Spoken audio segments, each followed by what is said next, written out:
All right, so I'm here at the CrinEar booth and I'm just Critical over here and I'm listening to his newest IEM. This is the reference that he has over here. I think a lot of people are excited for it. I think it comes around $350.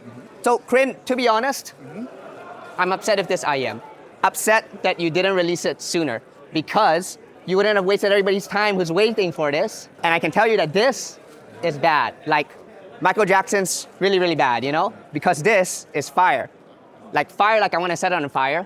I don't want to have to listen to this again because after hearing this, it has ruined IEMs for me. So, Crin, what do you have to say for yourself? Is it good?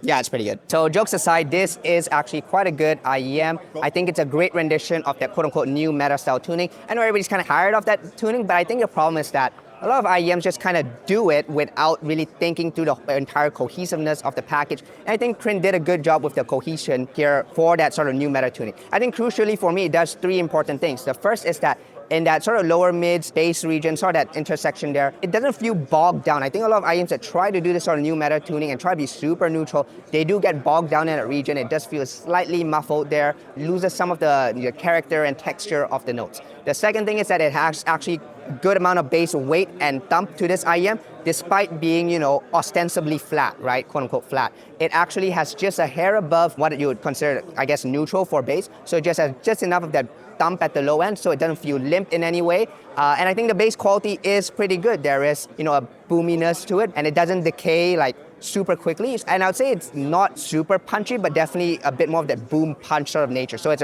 a good balance in between.